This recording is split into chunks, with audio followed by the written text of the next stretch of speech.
Selamat siang, saudara. Anda menyaksikan Klik Indonesia Siang TVRI Selasa 17 Desember 2024. Saya Sofia Vanumbiongge. Dan saya Zara Mahria, sejumlah informasi akan kami hadirkan untuk Anda. Kita simak inilah dua topik utama Klik Indonesia Siang hari ini.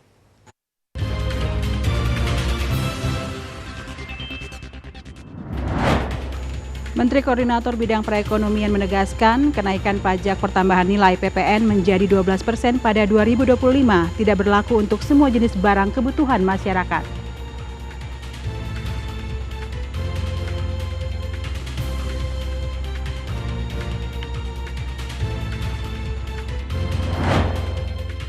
KPK tengah menelaah LHKPN milik Kepala Balai Pelaksanaan Jalan Nasional Kalimantan Barat BPJN Kalbar, Dedi Mandarsyah. KPK menyatakan analisis terkait LHKPN akan selesai dalam 2 hingga 3 hari.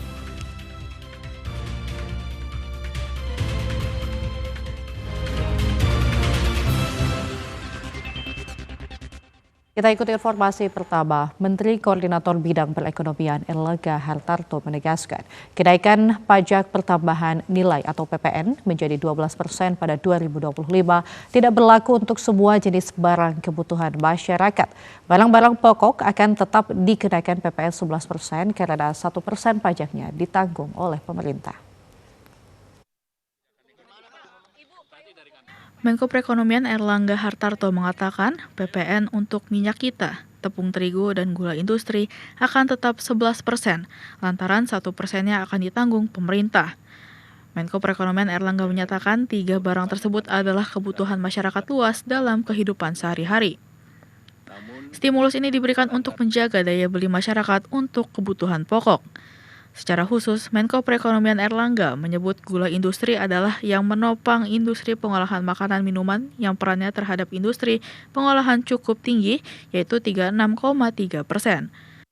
Bahan makanan lain dengan penerapan PPN 12% tersebut, pemerintah memberikan stimulus ataupun paket kebijakan ekonomi bagi rumah tangga berpendapatan rendah. Itu PPN ditanggung pemerintah 1% untuk barang kebutuhan pokok dan penting, yaitu minyak kita, dulunya minyak curah, itu diberikan 1%, jadi tidak naik ke 12%, kemudian tepung terigu dan gula industri. Jadi masing-masing tetap di yang 1% ditanggung pemerintah. Menko Perekonomian Erlangga menegaskan kenaikan PPN menjadi 12% akan tetap diberlakukan mulai 1 Januari 2025 sesuai dengan Undang-Undang Harmonisasi Peraturan Perpajakan HPP. Namun barang-barang yang menjadi kebutuhan utama masyarakat diberikan fasilitas bebas PPN atau PPN 0%. Kebijakan ini diambil untuk memastikan barang pokok dan layanan yang dibutuhkan masyarakat tetap terjangkau, sekaligus menjaga keseimbangan antara kebijakan fiskal dan kesejahteraan masyarakat. Kementerian Keuangan menyatakan total insentif fiskal dalam paket kebijakan ekonomi 2025 mencapai 40 triliun rupiah untuk 2 bulan pertama. Pemerintah memperkirakan total insentif pada 2025 mencapai 445,5 triliun rupiah. Pemerintah mengumumkan penerapan kebijakan PPN 12% dimulai pada 1 Januari 2025. Menindaklanjuti hal ini, Kepala Badan Kebijakan Fiskal Kementerian Keuangan Febrio Kacaribu mengungkapkan total insentif fiskal yang diberikan pemerintah dalam paket kebijakan ekonomi 2025 sebesar 445,5 triliun rupiah atau setara 1,83% dari produk domestik bruto PDB. Febrio merinci total insentif pajak pertambahan nilai ditanggung pemerintah PPN DTP pada 2025 mencapai 265,6 triliun rupiah dan nilai insentif PPH DTP mencapai 144,7 triliun rupiah dan pajak lainnya 35,2 triliun rupiah. Untuk 2 bulan pertama pada awal 2025 total insentif diperkirakan mencapai 40 triliun rupiah. Insentif yang diberikan mayoritas berbentuk pajak pertambahan nilai atau PPN dan pajak penghasilan PPH yang akan ditanggung oleh APBN. Sementara terkait besaran belanja perpajakan akibat penerapan PPN 12%, Febrio mengungkapkan akan diperhitungkan dan dicek sehingga belum bisa memberikan estimasinya. Beralih ke informasi lainnya, terpidana penyelundupan narkotika asal Filipina, Mary Jane Veloso akan dipulangkan ke negaranya pada Rabu 18 September 2024. PLT Deputi Koordinator Imigrasi dan Pemasyarakatan Kemenko Kumham IBPAS Inyoman Gede Surya Batara menyatakan saat ini Mary Jane ditempatkan di Lapas Perempuan Kelas 2A Jakarta sebelum dipulangkan ke Filipina. Terpidana penyelundupan narkotika asal Filipina, Mary Jane Veloso, akan dipulangkan ke negaranya pada Rabu 18 Desember 2024. PLT Deputi Koordinator Imigrasi dan Pemasyarakatan Kemenko Kumham IMIPAS, Inyoman Gede Surya Matara menyatakan, Mary Jane akan dipulangkan ke negaranya menggunakan penerbangan Cebu Airlines melalui Terminal 2 Bandara Internasional Soekarno-Hatta, Tangerang, Banten. Inyoman Gede Surya Matara menyatakan, Mary Jane ditempatkan di Lapas Perempuan Kelas 2A Jakarta sebelum dipulangkan ke Filipina. Ia menegaskan proses pemulangan Mary Jane berjalan dengan lancar sesuai standar operasional dengan mengutamakan keamanan, transparansi, serta penghormatan terhadap hak asasi manusia. Pemindahan Mary Jane yang akan kita laksanakan besok yang laksanakan besok malam sekitar pukul 00.15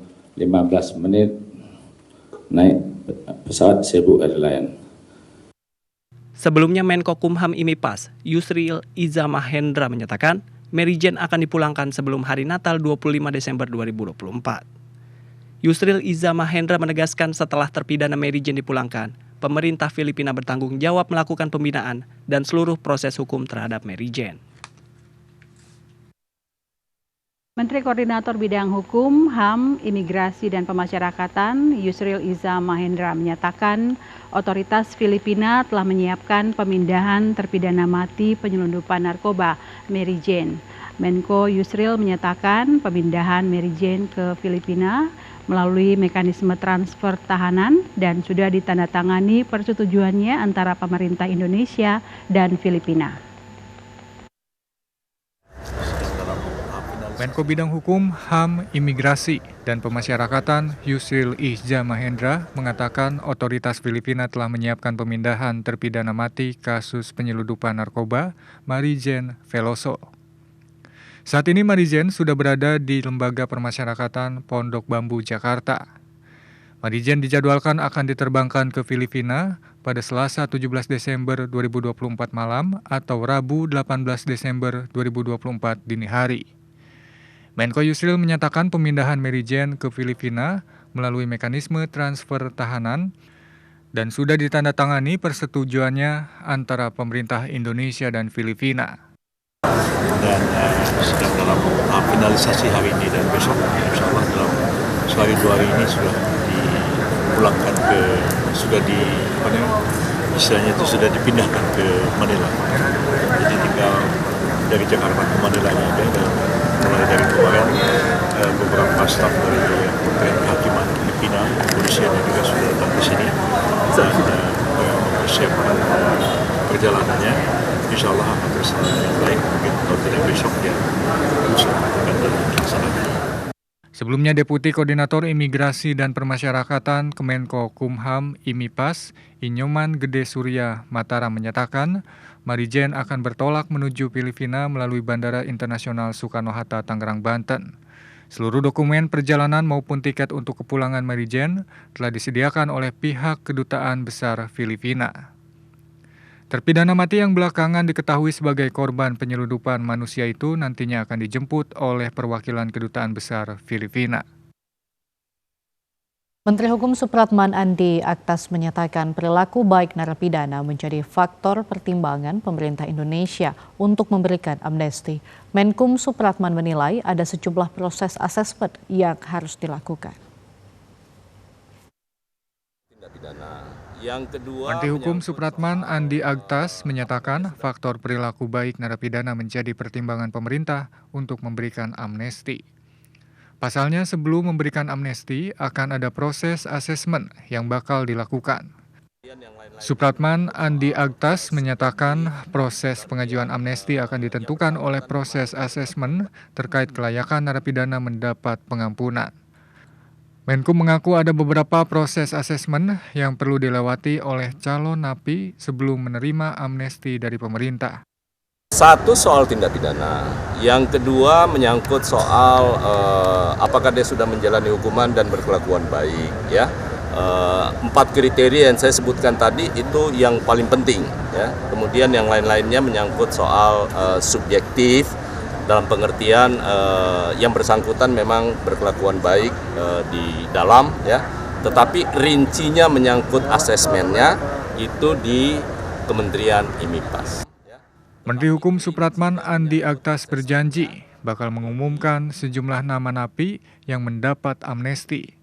Saat ini tercatat ada usulan pemberian amnesti terhadap 44.000 narapidana. Kementerian Luar Negeri Kemlu RI mengungkapkan sebanyak 77% dari 2.321 kasus yang menjerat warga negara Indonesia WNI pada tahun 2024 ini terkait penipuan daring. Kementerian Luar Negeri Kemlu RI mengungkapkan jumlah kasus hukum yang menjerat warga negara Indonesia WNI di Kamboja pada tahun ini mencapai 2.321 kasus.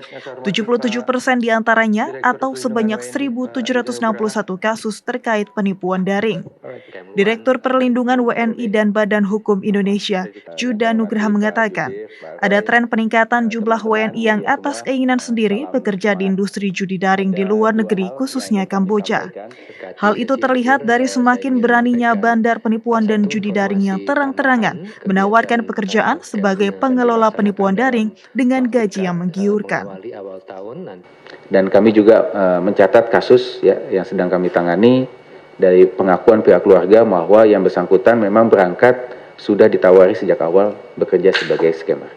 Jadi ini salah satu indikasi yang kita lihat bahwa industri ini berkembang dan kemudian menjadi sebuah bentuk mata pencairan baru. Dan tentunya perlu ada langkah-langkah koordinatif yang sangat urgent dilakukan di seluruh stakeholder yang ada di Indonesia untuk bisa mencegah hal ini dapat berkembang lebih pesat lagi.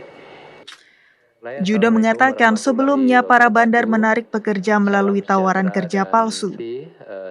Juda juga melaporkan bahwa jumlah WNI yang secara mandiri melaporkan diri ke Kedutaan Besar RI di Kamboja melonjak sebesar 638% pada 2023. Namun jumlah itu tidak mencerminkan jumlah sebenarnya WNI di Kamboja, karena menurut otoritas tempat ada 123.000 WNI yang masuk ke negara itu hingga September 2024.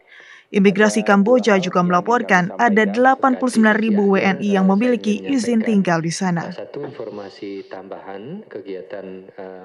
KPK tengah menelaah LHKPN milik Kepala Balai Pelaksanaan Jalan Nasional Kalimantan Barat BPJN Kalbar, Dedi Mandarsyah. KPK menyatakan analisis terkait LHKPN selesai dalam 2 hingga 3 hari. Juru bicara KPK, Tessa Mardika mengatakan saat ini KPK tengah melakukan analisis awal terkait laporan harta kekayaan penyelenggara negara LHKPN milik Kepala Badan Pelaksanaan Jalan Nasional Kalimantan Barat BPJN Kalbar, Dedi Mandarsyah. Analisis tersebut dilakukan oleh Direktorat LHKPN KPK. Nantinya dari hasil analisis tersebut akan diputuskan apakah akan dilanjutkan dengan proses pemeriksaan atau tidak. Analisis tersebut biasanya berlangsung selama 2 hingga 3 hari. LHKPN Dedi masuk dalam radar KPK usai namanya dikaitkan dengan kejadian viral penganiayaan terhadap mahasiswa koas Lutfi. Dedi diketahui sebagai ayah seorang mahasiswi di Universitas Sriwijaya Unsri Palembang bernama Ledi. Ledi keberatan dengan jadwal piket jaga saat malam tahun baru di salah satu rumah sakit di Palembang.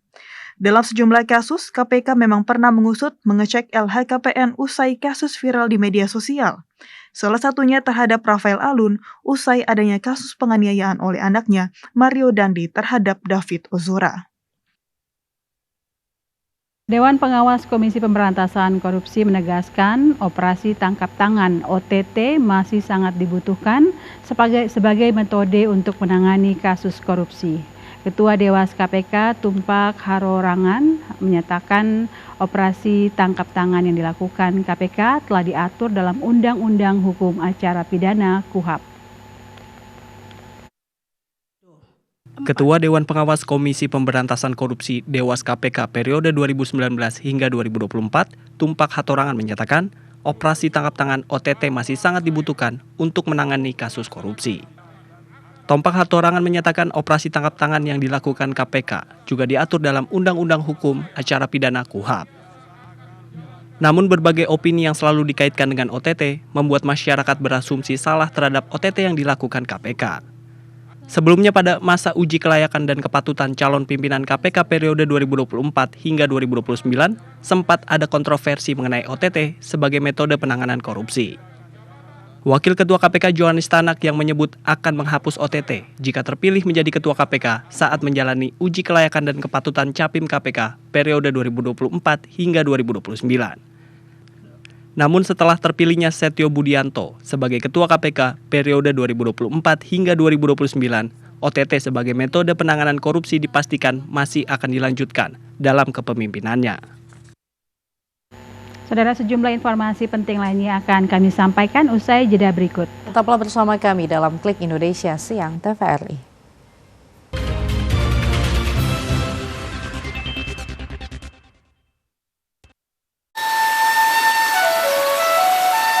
Sempat saya diremehkan, sebagus apapun karya saya bukan sarjana tari, tapi tetap masih dipandang sebelah mata.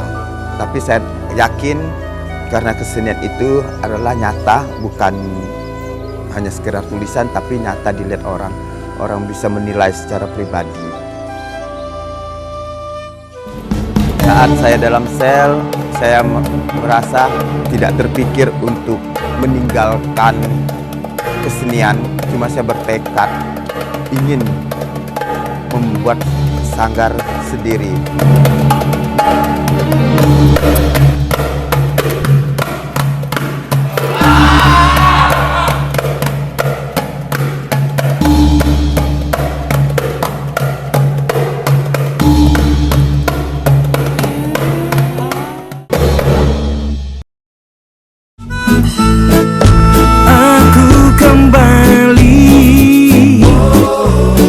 Setelah sekian lama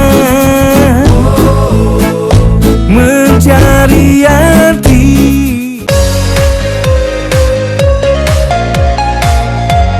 Di Bali sudah berkembang seni kerajinan perak itu sejak zaman kerajaan dulu. Kita juga banyak belajar dari turis-turis asing yang datang ke Bali dan membawa teknologi seni kerajinan perak. Kita memadukan antara teknik tradisional itu dengan teknologi modern dari luar negeri. Uniknya seni kerajinan perak di Celuk khususnya ini, pasar terbesar kami justru dari luar negeri. Utamanya itu ada dari Amerika, Australia, dan Eropa. Nah, sementara untuk di lokal sendiri baru berkembang akhir-akhir ini. Produk Indonesia sudah banyak diterima di luar negeri, jadi kita harus bangga menggunakan produk kita sendiri.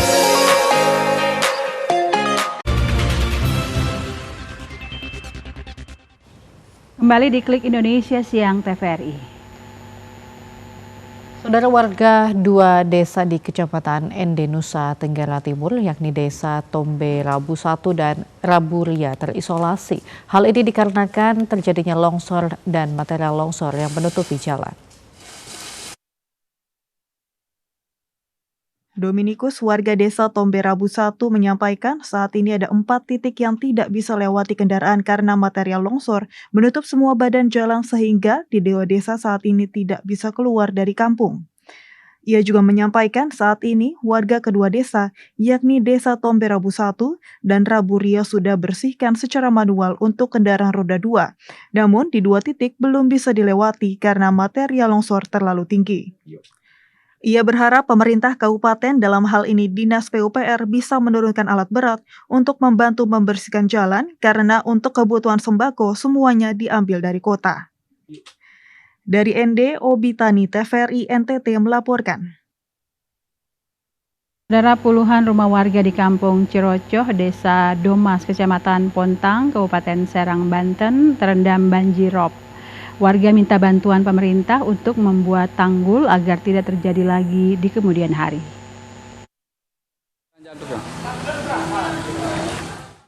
Cuaca ekstrem di wilayah Kabupaten Serang membawa dampak negatif pada warga.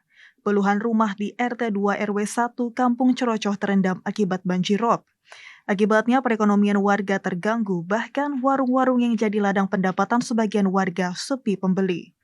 Salah satu korban banjir, Rokayah, menyebutkan ketinggian air awal mencapai lutut orang dewasa, namun saat ini berangsur surut hingga mencapai tumit.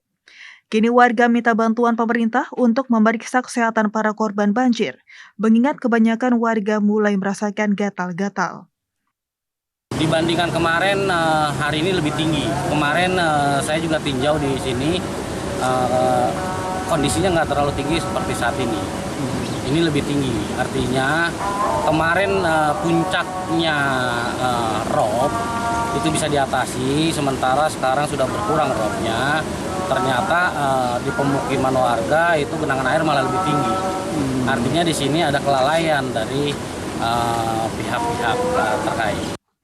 Pemerintah juga diminta membangun tanggul demi mencegah banjir rob terjadi di masa yang akan datang. Dari Serang, Banten, Jaya Wirnata TVRI Jakarta melaporkan. Presiden Prabowo Subianto menginstruksikan jajarannya untuk menyiapkan secara matang libur Natal dan Tahun Baru 2025. Pemerintah memprediksi perjalanan selama periode Nataru akan mengalami peningkatan signifikan. Presiden Prabowo Subianto memimpin rapat terbatas persiapan menyambut perayaan libur Natal dan Tahun Baru 2025 di kantor Presiden Jakarta. Dalam arahannya, Kepala Negara menekankan pentingnya menciptakan suasana yang aman dan nyaman agar masyarakat bisa merayakan momen libur akhir tahun dengan penuh kebaikan dan sukacita. Selain itu, Presiden Prabowo juga menginstruksikan seluruh kementerian dan pemangku kepentingan memastikan kelancaran, keselamatan, dan keamanan bagi 110 juta lebih warga yang akan beraktivitas selama perayaan Natal dan Tahun Baru 2025. Menteri Koordinator Infrastruktur dan Pembangunan Kewilayahan Agus Harimurti Yudhoyono mengatakan, pemerintah akan fokus pada identifikasi tantangan yang mungkin dihadapi masyarakat saat perjalanan libur Nataru, yang diprediksi akan mengalami peningkatan signifikan. Hal ini diungkapkan Menko Infrastruktur dan Pembangunan Kewilayahan Agus Harimurti Yudhoyono usai rapat terbatas persiapan Nataru di kantor Presiden Jakarta. Tadi Bapak Presiden Prabowo menyampaikan dan menekankan kepada kita semua agar masing-masing kementerian dan stakeholder yang memang bertanggung jawab pada isu kelancaran, keselamatan, dan keamanan Nataru, terutama juga diantaranya untuk meyakinkan agar saudara-saudara kita yang merayakan Natal ini bisa beribadah dengan baik dan merasa aman dan nyaman.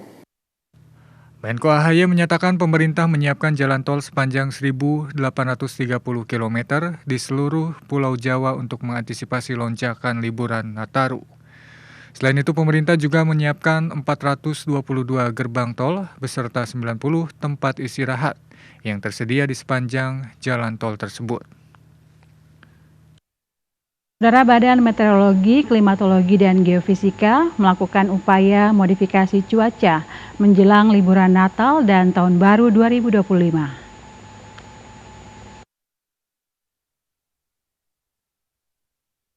Kepala BMKG Dwi Korita Karnawati menyatakan melakukan modifikasi cuaca terutama untuk titik-titik yang dikhawatirkan akan berdampak potensi bencana.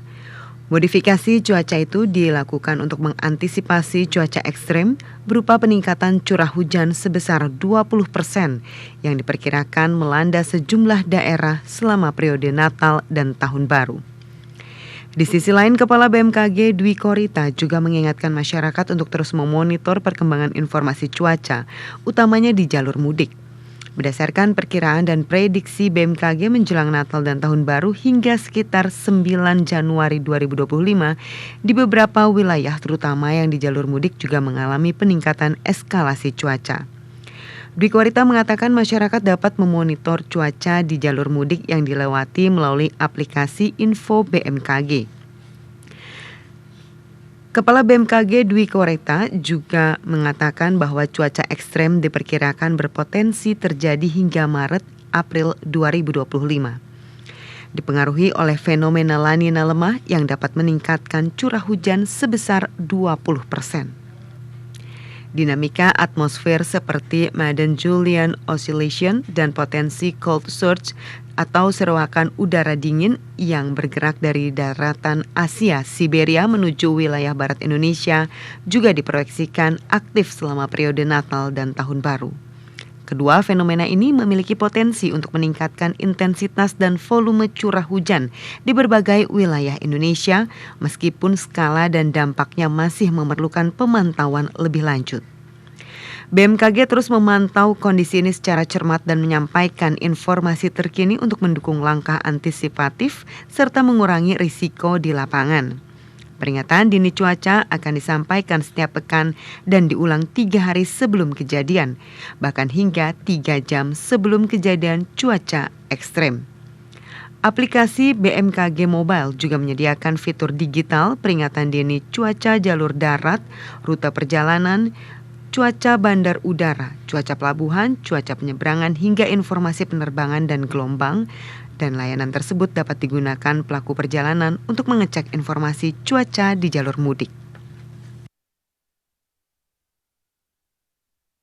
Saudara, Terminal Alam Barajo mulai melakukan sejumlah persiapan jelang arus mudik libur Natal dan Tahun Baru.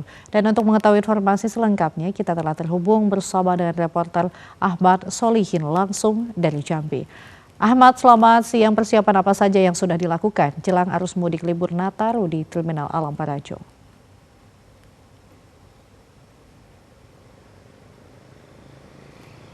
Ya baik, terima kasih Zahra, selamat siang. Dan memang sejumlah persiapan saat ini terus dilakukan oleh pihak Terminal Alam Barajo Kota Jambi dalam menyambut libur Natal dan Tahun Baru yang diprediksi akan terjadi lonjakan penumpang jika dibandingkan hari biasanya. Seperti yang disampaikan oleh pengawas teknis pelaksana maksud kami Terminal Desfredo yang mengatakan bahwa saat ini pihaknya sudah berkoordinasi dengan Dinas Perhubungan dan Balai Transportasi Darat Jambi untuk dapat melakukan monitoring dan juga pengawasan lalu lintas angkutan agar mudik Natal dan Tahun Baru dapat berjalan dengan aman. Selain itu, saat ini juga diterapkan peraturan bahwa setiap bus antar kota antar provinsi juga diwajibkan untuk menaikkan dan juga menurunkan penumpang hanya di dalam terminal. Dan jika nantinya terjadi lonjakan penumpang pada puncak arus mudik, maka direncanakan akan dilakukan penambahan armada agar setiap pemudik dapat terlayani dengan baik. Selain itu, saudara, saat ini pihak dari Terminal Alam Barajo Kota Jambi juga sudah bekerja sama dengan pihak terkait lainnya untuk melakukan ramcek, dan ini juga rutin dilakukan untuk dapat memastikan kendaraan yang beroperasi dalam keadaan yang baik agar keselamatan para pemudik dapat terjamin. Dan berikut pernyataan dari pengawas teknis pelaksana Terminal Alam Barajo Kota Jambi, Desfredo. Di samping itu kami dari internal daripada terminal juga sudah mencoba menghimbau kepada pihak PU, ya, operator PU di Jambi ini untuk melaksanakan aturan undang-undang wajib masuk terminal. Jadi keberangkatan kedatangan penumpang, naik turunnya penumpang di dalam terminal. Ya saudara, menurut pantauan kami hingga saat ini belum terjadi lonjakan penumpang di Terminal Alam Barajo Kota Jambi dan masih dalam kondisi yang normal. Namun diprediksi peningkatan penumpang ini akan terjadi pada akhir pekan besok mengingat minggu depan sudah merayakan Natal. Dan saat ini juga sudah terdata dari 19 PO bus yang tersedia, setidaknya ada 190 armada yang beroperasi dengan berbagai tujuan, baik itu sejumlah daerah di Pulau Sumatera dan juga sejumlah daerah yang berada di Pulau Jawa. Para sopir juga diminta untuk tetap berhati-hati dan waspada dan selalu menjaga keselamatan dari para pemudik serta dapat mematuhi aturan berlalu lintas. Sementara demikian dapat kami laporkan dari Jambi, Zahra. Baik, Ahmad Solihin, terima kasih untuk informasi Anda. Selamat siang. Saudara, PT Kereta Api Indonesia Daob 6 Yogyakarta terus bersiap menghadapi libur panjang Natal dan Tahun Baru 2025. Salah satunya melakukan perbaikan jalur rel kereta untuk menunjang keselamatan pada masa angkutan libur panjang. PT KAI Daerah Operasional 6 Yogyakarta hingga saat kini terus mempersiapkan sarana untuk menunjang keselamatan perjalanan kereta di masa angkutan libur panjang sekolah, perayaan Hari Natal dan Tahun Baru 2025. Kesiapan tersebut diantaranya dilakukan dengan mengintensifkan perbaikan jalur rel serta persinyalan yang salah satunya di kawasan jalur Stasiun Besar Yogyakarta, termasuk pergantian bantalan rel di sejumlah jembatan. Manajer Humas PT KAI Daob 6 Yogyakarta, Krispiantoro menyatakan, masa angkutan untuk melayani penumpang di libur panjang Natal dan Tahun Baru akan dimulai tanggal 19 Desember hingga 5 Januari mendatang. Kami sudah siap, sejumlah 48 jembatan pun kita sudah digantikan dengan apa yang dinamakan bantalan sintetis, karena bantalan jembatan sintetis tersebut memang sangat awet dan efisien dipasang di jembatan. Kemudian untuk jalur kami juga sudah mengganti 5.000 meter untuk rel dengan R54 atau rel yang terbaru.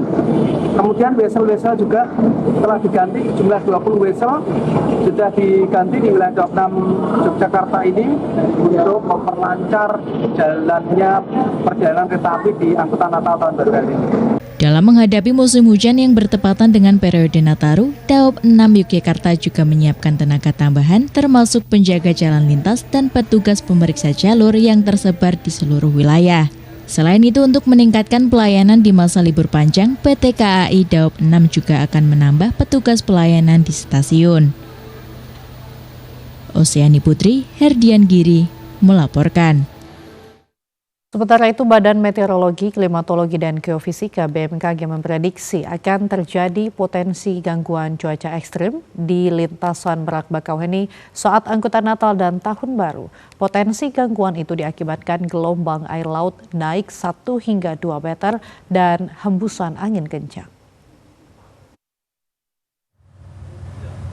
Menjelang libur panjang pada angkutan Natal 2024 dan Tahun Baru 2025, Badan Meteorologi, Klimatologi, dan Geofisika BMKG memprediksi akan terjadi potensi gangguan cuaca ekstrim di lintasan Merak Bakauheni. Cuaca ekstrim berpotensi terjadi karena memasuki musim penghujan di akhir tahun, sehingga membuat curah hujan ringan, lebat, hingga sangat lebat serta angin kencang. Potensi cuaca ekstrim membuat gelombang air laut naik 1 hingga 2 meter dan dapat mengganggu aktivitas penyeberangan di lintasan Merak Bakauheni. Kepala Balai Besar Meteorologi, Klimatologi, dan Geofisika kelas 2, Hartanto mengatakan, pada akhir tahun sebagian besar Indonesia termasuk di wilayah Provinsi Banten sudah memasuki musim penghujan. BMKG meminta agar masyarakat dapat memperhatikan akan terjadinya siklon tropis di bagian selatan dan udara dingin masuk ke Indonesia serta fenomena La Nina sehingga menambah curah hujan lebih banyak dibandingkan biasanya. Sampai dengan akhir tahun nanti ya, awal Nataru dan juga sampai dengan Januari, di mana itu adalah puncak musim hujan di wilayah Banten, tetap harus diwaspadai potensi cuaca buruk atau bahkan ekstrim di wilayah Banten sekitarnya. Apakah kita tidak boleh melakukan aktivitas? Boleh, tetapi harus meningkatkan kewaspadaan. Masyarakat yang akan melakukan tahun baru biasanya kan pada wisata nih ke pantai. Apakah tidak boleh? Boleh, tetapi ikuti perkembangan dari informasi dari BMKG.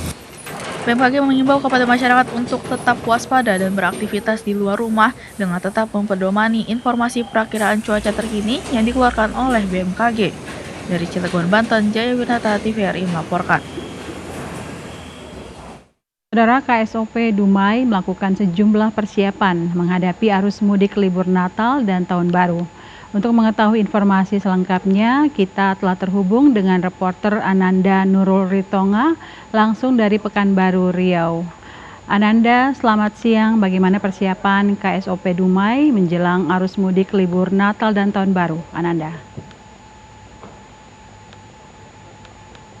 Selamat siang Sofi dan juga saudara. Pada Selasa siang ini dari Provinsi Riau dapat kami laporkan dalam menghadapi lonjakan penumpang di musim libur Natal 2024 dan Tahun Baru 2025, Dinas Perhubungan Provinsi Riau telah menyiagakan 4 unit kapal Ro-Ro dengan rute dari Pelabuhan Banda Sri Junjungan Kota Dumai tujuan Pelabuhan Tanjung Kapal Pulau Rupat, Kabupaten Bengkalis, Provinsi Riau.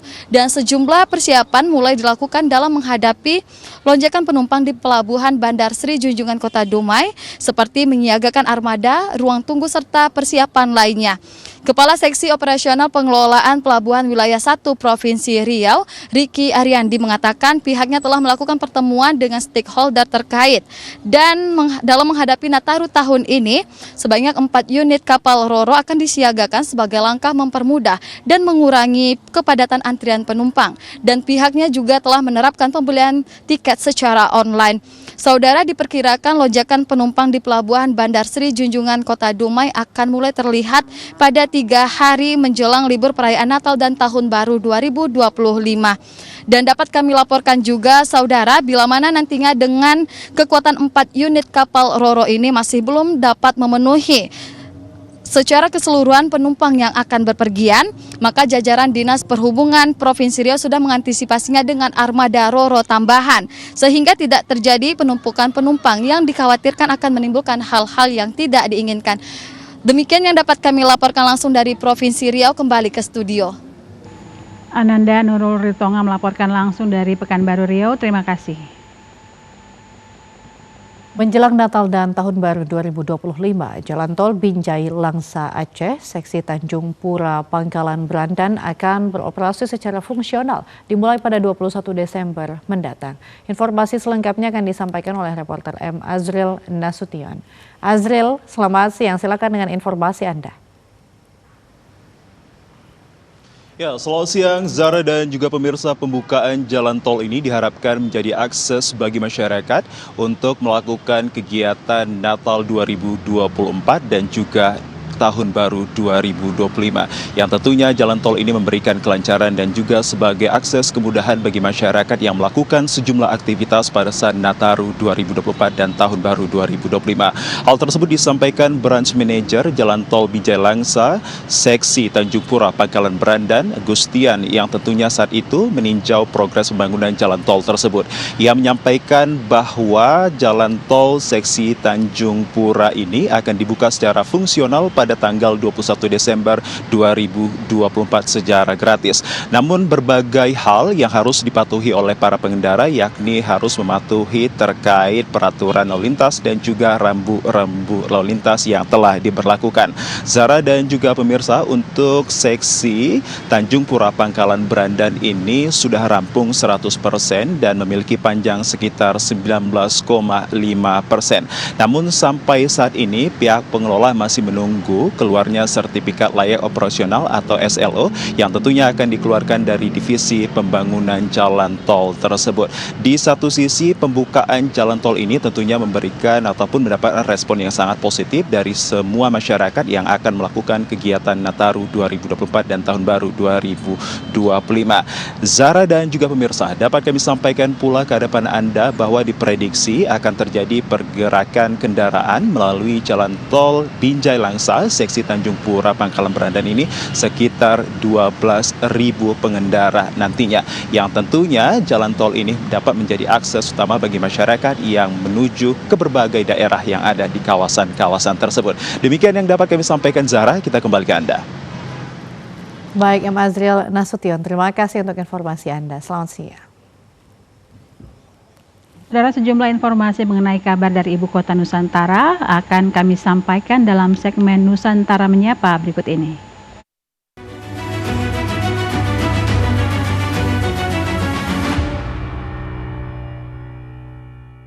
Kita menuju Aryo Bagus langsung dari kawasan Ibu Kota Nusantara, Kalimantan Timur. Aryo, selamat siang. Ada informasi apa saja dari Ibu Kota Nusantara, Aryo? Baik Sofi, selamat siang dan saudara. Nusantara Menyapa kembali hadir menyapa Anda untuk edisi hari ini.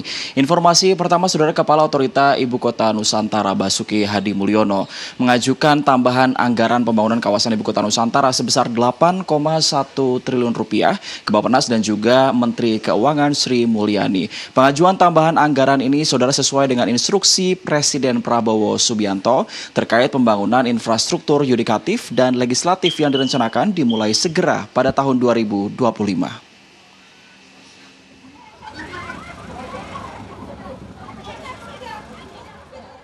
Kepala Otorita Ibu Kota Nusantara (OIKN) Basuki Hadi Mulyono mengatakan, pihaknya telah mengusulkan tambahan anggaran senilai 8,1 triliun rupiah ke Badan Perencanaan Pembangunan Nasional Bappenas dan Menteri Keuangan Sri Mulyani yang diperlukan untuk melaksanakan pembangunan infrastruktur yudikatif dan legislatif. Lebih lanjut, Basuki Hadi Mulyono mengatakan, pembangunan infrastruktur yudikatif dan legislatif yang direncanakan dimulai pada 2025 tersebut sesuai dengan arahan Presiden Prabowo Subianto saat ia ditunjuk menjadi Kepala OIKN. Pada tahun ini yang sudah ada di TIPA kami 6,3 triliun, ya, yang sebelumnya itu 2024 ini 500-an, tapi 2025 sudah 6,3 triliun. Tahun 2024 hanya 500 miliar. Kemudian untuk menindaklanjuti melaksanakan perintah Bapak Presiden untuk membangun yudikatif dan legislatif pasti 3 tahun, nah, sehingga multi years. Tapi tahun ini kami mohon tambahan anggaran 8,1 triliun untuk mulai melaksanakan pembangunan yudikatif dan legislatif. Sementara itu, Basuki Hadi Mulyono memastikan sejumlah infrastruktur dasar di Ibu Kota Nusantara telah siap digunakan, termasuk hunian bagi aparatur sipil negara. Hal ini sejalan dengan rencana pemindahan dan penempatan aparatur sipil negara pada awal 2025. Dari Ibu Kota Nusantara, Tim Liputan TVRI Nusantara melaporkan. Basuki Hadi Mulyono memastikan, saudara, bahwa keberlanjutan pembangunan kawasan Ibu Kota Nusantara akan terus dilakukan terkait dengan dan juga sejalan tentunya dengan 5 pilar yang disampaikan oleh pemerintah, yakni pidato Presiden Prabowo Subianto pada G20 terkait dengan pemindahan ibu kota dari Jakarta menuju Nusantara, kemudian juga perubahan status daerah khusus Ibu Kota Jakarta ke daerah khusus Jakarta yang diatur dalam undang-undang, kemudian juga pergantian status Masjid Negara dari Istiqlal ke Masjid Nusantara yang direncanakan bisa mulai beroperasi pada sholat Idul Fitri 1446 Hijriah. Kemudian juga pernyataan Menteri PUPR yakni terkait dengan Prabowo Subianto atau Presiden Prabowo Subianto yang direncanakan akan mulai berkantor pada 17 Agustus 2028 dan juga terakhir yakni instruksi langsung dari Presiden Prabowo Subianto terkait dengan pembangunan infrastruktur legislatif dan juga yudikatif. Kita beralih ke informasi lain, saudara. Aksi donor darah yang diselenggarakan oleh OIKN di Hunian Pekerja Konstruksi atau HPK beberapa waktu lalu mendapatkan apresiasi dari sejumlah fasilitas kesehatan yang ada di kawasan Ibu Kota Nusantara. Fasilitas kesehatan yang ada di kawasan Ibu Kota Nusantara kemudian berharap bahwa aksi donor darah yang diselenggarakan oleh OIKN ini bisa diselenggarakan secara rutin mengingat stok darah di kawasan Ibu Kota Nusantara utamanya di fasilitas kesehatan semakin lama semakin meningkat. Fasilitas kesehatan di Ibu Kota Nusantara dan sekitarnya mengapresiasi aksi donor darah yang dilaksanakan di Hunian Pekerja Konstruksi atau HPK IKN. Kegiatan ini dinilai sangat membantu kebutuhan stok darah yang sangat terbatas. Petugas kesehatan Rumah Sakit Umum Daerah RSUD Abadi Samboja, Dr. Heriniati Rampo, mengatakan saat ini sejumlah vaskes di IKN mengalami keterbatasan stok darah. Padahal banyak pasien yang membutuhkan darah untuk menunjang proses penyembuhan pasien. Oleh karena itu, Dr. Herniati meminta agar kegiatan donor darah di IKN dapat dilakukan secara rutin. Tujuan dari donor darah yang diadakan di lokasi OIKN ini adalah untuk memenuhi kebutuhan darah yang ada di wilayah OIKN, dan rumah sakit kami termasuk dalam wilayah OIKN. Mudah-mudahan dengan kegiatan ini dapat membantu setiap kebutuhan darah yang dibutuhkan di daerah ini. Untuk kedepannya kami sangat berharap bahwa dari pihak IKN tetap berkolaborasi dengan UTD baik dari UTD RS Abadi Kamboja maupun dari PPU agar kegiatan ini dapat dilaksanakan rutin ya, bukan hanya pada saat ini tapi rutin diadakan terus-menerus. Ya kita kan keluar dari itu kita pengen tahu dari kita gimana kan, penyakit apa yang ada di dalamnya. Kalau bagus untuk saya pasti akan dilakukan kembali. Sementara itu, pihak otorita Ibu Kota Nusantara memastikan akan rutin menggelar aksi serupa. Setiap 4 bulan sekali, kegiatan donor darah selanjutnya akan diagendakan pada Maret 2025 mendatang. Angki Crescentia dari Ibu Kota Nusantara laporkan. Dan itulah dua informasi yang dapat kami hadirkan langsung dari kawasan Ibu Kota Nusantara di segmen Nusantara Menyapa. Sofi, kembali ke Anda di studio. Terima kasih Aryo Bagus untuk informasi dalam Nusantara Menyapa dari Ibu Kota Nusantara Kalimantan Timur.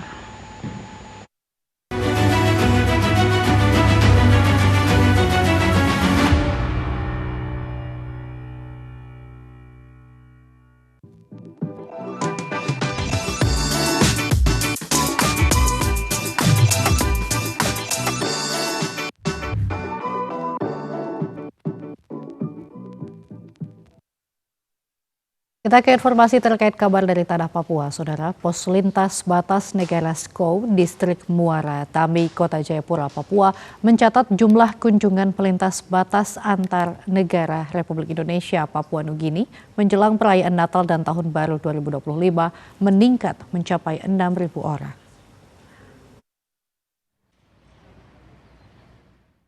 Pos Lintas Batas Negara PLBN SCOW yang terletak di Distrik Muara Tami, Kota Jayapura, Papua, mulai ramai dikunjungi oleh warga negara tetangga Papua Nugini. Menjelang Natal 2024 dan Tahun Baru 2025, pelintas batas PLBN SCOW meningkat dibandingkan dengan hari biasanya. Kepala PLBN SCOW Matilda Pusung mengatakan warga Papua Nugini yang berbelanja di pasar perbatasan SCOW meningkat mencapai 6.000 orang jika dibandingkan hari pasar biasanya mencapai 2.000 orang. Pasar perbatasan SCOW hanya dibuka setiap hari Sabtu sehingga para pengunjung warga Papua Nugini sering berkunjung dan berbelanja kebutuhan sehari-hari di pasar perbatasan SCOW karena harganya lebih murah dibandingkan di Papua Nugini. Pelintas itu kebanyakan warga negara Papua Nugini yang berbelanja di pasar pos lintas batas negara SCOW. Jadi masyarakat PNJ itu sangat bergantung. Jadi mereka itu paling banyak masuk ke Indonesia hanya untuk berbelanja. Itu 8.000 sampai 11.000 per bulan. Kalau hari pasar kita bisa, kalau hari pasar itu bisa, hari pasar itu kan hari Sabtu. Sebelumnya tuh hari pasar itu Selasa, Kamis, Sabtu. Nah sekarang hanya hari Sabtu tuh bisa 2.000 lebih. Momen perayaan Natal dan Tahun Baru 2025, aparat gabungan TNI Polri, Imigrasi dan Bea Cukai memperketat pengawasan di pos lintas batas negara Republik Indonesia Papua Nugini. Hal ini guna mengantisipasi barang ilegal seperti narkoba, minuman keras, dan senjata api. Saudara, dalam rangka 69 tahun GKI Immanuel Segior Ayamaru Jaya Maibrat, Papua Barat Daya melakukan peresmian gedung gereja. Pembangunan gedung gereja ini sepenuhnya hasil swadaya masyarakat dan jemaat dan merupakan tonggak penting dalam kehidupan rohani dan sosial masyarakat Distrik Ayamaru Jaya Maibrat, Papua Barat Daya. Pembangunan gedung gereja GKI Immanuel Segior Ayamaru Jaya, Sorong, Papua Barat Daya berlangsung selama 8 tahun. Sempat terhenti selama 2 tahun akibat wabah COVID-19 pada tahun 2019 dan 2020 dan dilanjutkan setelah masa COVID berakhir. Momen bersejarah usai pembangunan gereja rampung bertepatan dengan 69 tahun Gereja Kristen Injili GKI Immanuel Segior Ayamaru Jaya, Sorong, Papua Barat Daya, dilakukan peresmian gedung gereja GKI Immanuel Segior oleh penjabat Bupati Maibrat, turut hadir Wakil Ketua Sinode GKI, Ketua Klasis Wilayah 7, Ketua Panitia Pembangunan, tokoh masyarakat, serta dari pemerintah Provinsi Papua, pemerintah Provinsi Papua Barat, dan Papua Barat Daya. Peresmian gereja dengan pengguntingan pita oleh PJ Bupati Maibrat bersama Wakil Ketua Sinode. Dilanjutkan penandatanganan serta pentahbisan gedung gereja. Setelah prosesi, PJ Bupati bersama seluruh jemaat memasuki gedung gereja Immanuel Segior yang baru untuk mengikuti ibadah bersama. Ketua Panitia Pembangunan Ensemi Moso mengatakan peresmian gedung gereja GKI Immanuel Segior bertepatan dengan peringatan 69 tahun GKI Immanuel Segior. Pembangunan gedung gereja ini sepenuhnya hasil swadaya masyarakat dan jemaat GKI Immanuel Segior. Melakukan peresmian pentahbisan gedung gereja baru yang mana bertepatan dengan hari lahir atau hari jadinya GKI Immanuel Segior yang ke-69, sehingga kami bersama PHMJ dan seluruh jemaat hari ini melakukan peresmian yang dihadiri langsung oleh Sinode, dalam hal ini Ketua Wilayah 3, 7, dan 11, kemudian seluruh pendeta di Klasis Ayamaru dan dihadiri oleh Ketua Klasis Ayamaru, Aitinju, dan Aifat, ya, yang mana hari ini kita resmikan. Peresmian gedung gereja GKI Immanuel Segior ini merupakan tonggak penting dalam kehidupan rohani dan sosial masyarakat distrik Ayamaru Jaya. Kehadiran gereja yang baru ini diharapkan dapat semakin mempererat hubungan antar jemaat serta mendukung pertumbuhan spiritual yang lebih baik bagi seluruh masyarakat di Kabupaten Maibrat.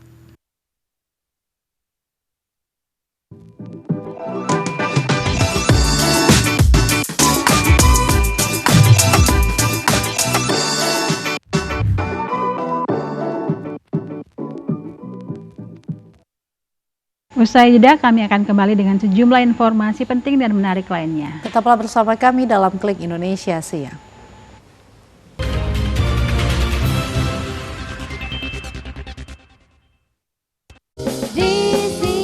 Kesulitan apa aja nih yang dirasakan selama mengikuti ajang? Kita tuh kan harus menjunjung tinggi adab sopan santun, attitude, seperti itu. Itu sulit. Gak tahu kenapa, tapi nama aku tuh gak pernah dibaca dengan benar sampai usia sekarang. Jadi perwakilan Gorontalo untuk ajang. Lah, ya nggak sih sebuah kompetisi apa tadi? Gak sih, apa ya? Apa yang cocok buat dia? Berbicara mengenai damai Natal, kasih dan sukacita tentunya juga bersama dengan kita semuanya. Pembacaan firman Tuhan kali ini diambil dari Lukas 2 ayat 10 sampai 14. Tema kita diambil dari Lukas 2 ayat 14 adalah nyanyian malaikat. Kemuliaan bagi Allah di tempat yang maha tinggi dan damai sejahtera di bumi ini seperti di surga.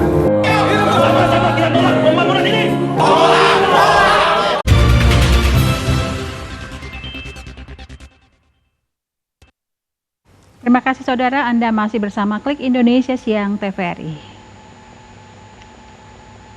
Kita ikuti informasi selanjutnya. Saudara, anggota Komisi 7 DPR RI Samuel JD Watimena kembali melakukan reses sidang pertama di Kabupaten Semarang, Jawa Tengah. Tema reses yang diusung kali ini adalah kebudayaan. Anggota Komisi 7 DPR RI dari fraksi PDIP Samuel JD Watimena melakukan reses sidang pertama dengan tema kebudayaan di Kabupaten Semarang, Jawa Tengah. Anggota Komisi 7 DPR RI Samuel JD Watimena mengungkapkan kebudayaan yang ada di Kabupaten Semarang sudah terbentuk dibandingkan dengan kota sekitar. Pedataan aneka ragam budaya tersebut harus dilakukan agar kebudayaan tidak tenggelam. Anggota Komisi 7 DPR RI Samuel JD Watimena menyatakan budaya harus berkembang sesuai dengan dinamika zaman tanpa kehilangan jati diri. Ia mengajak seluruh elemen masyarakat untuk terus menjaga identitas budaya dalam menghadapi tantangan globalisasi dan modernisasi. Cara untuk menjaga keberlanjutan budaya diantaranya dengan memadukan budaya lama yang baik dengan budaya baru yang lebih baik.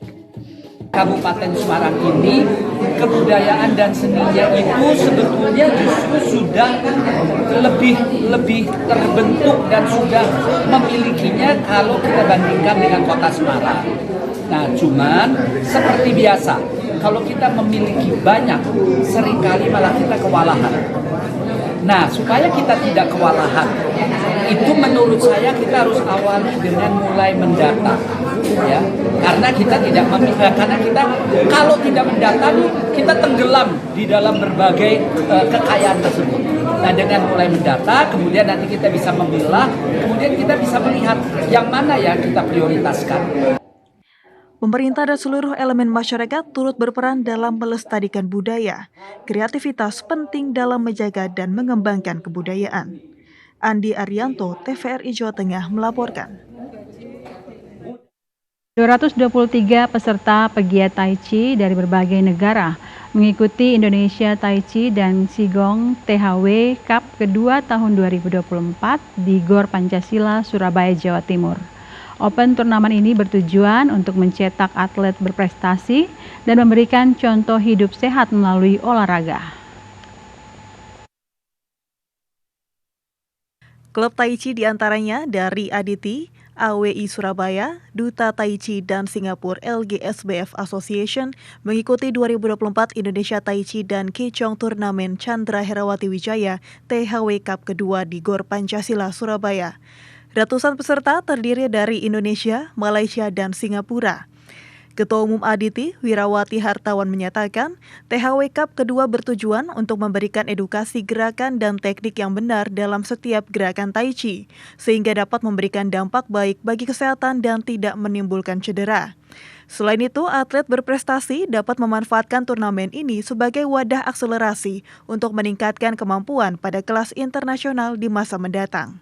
Dengan kita adakan lomba ini, diharapkan teman-teman di lapangan bukan hanya sekedar tiap hari ikut main, tapi mau belajar teknik yang benar supaya dapat angkanya baik, sehingga nanti waktu latihan dia bisa lebih rasakan manfaatnya dan bisa jadi lebih sehat dan bugar. Wakil Ketua Penyelenggara yang juga mantan atlet Tai Chi, Ilin Kusuma Wijaya menyatakan, turnamen ini memberikan pengertian kepada masyarakat bahwa olahraga Tai Chi dapat diikuti masyarakat luas, mulai dari anak-anak hingga lanjut usia. Dan untuk lancar dan sukses. Ke depan dengan saya untuk mendedikasikan karena saya sudah tidak untuk teman-teman yang saya ajar, yang mudah-mudahan mereka sudah tambah lebih pintar dari saya lah. Turnamen Tai Chi dan Qigong ini didukung Kemenpora RI, Aditi Indonesia, dan Komite Olahraga Masyarakat Indonesia, KORMI. Para atlet berharap olahraga Tai Chi bisa dikenal lebih luas sehingga semakin mudah mencetak bibit atlet baru. Dalam turnamen ini, klub Aditi DKI Jakarta mendapatkan emas 22, perak 34, dan perunggu 86. Saudara, Kementerian Transmigrasi Kementrans mendukung penuh Kementerian Pertanian Kementan mengakselerasi program pemerintah pada swasembada pangan. Ini merupakan salah satu langkah Indonesia mencapai swasembada pangan yang diinginkan Presiden Prabowo Subianto. Saudara, informasi ini akan menjadi penghujung dalam program Klik Indonesia Siang TVRI. Saya Sofia Panumbi Ongge. Dan saya Zara Wahlia. Terima kasih atas perhatian dan kebersamaan Anda. Selamat siang dan sampai jumpa. Kementerian Transmigrasi menyatakan siap membantu Kementerian Pertanian mengakselerasi swasembada pangan sesuai yang ditargetkan Presiden Prabowo Subianto dengan menyiapkan 100.000 transmigran sektor pangan dalam kurun waktu 5 tahun.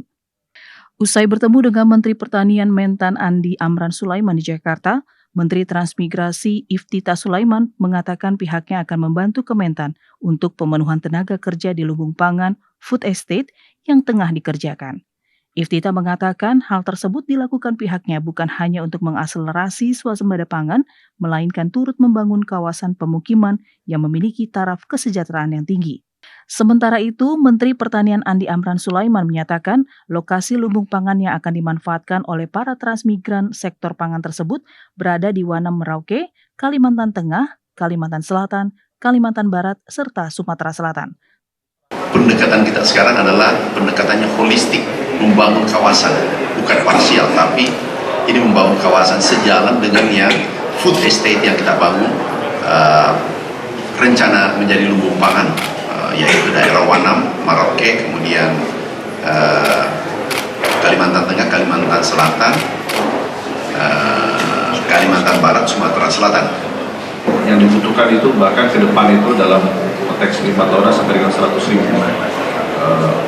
pekerja, mungkin sekitar 100.000 pekerja, dan nanti akan kita tempatkan di tadi Kalimantan Tengah, kemudian Sumatera Selatan, kemudian juga Kalimantan Selatan, Kalimantan Barat. Nah, khusus untuk di Papua kita akan upayakan transmigrasi lokal, jadi nanti sifatnya hybrid dengan tenaga kerja kontrak. Para pekerja transmigran tersebut nantinya akan mendapatkan penghasilan minimal 10 juta rupiah per bulan, mengingat lahan yang dikelola menggunakan sistem pertanian modern.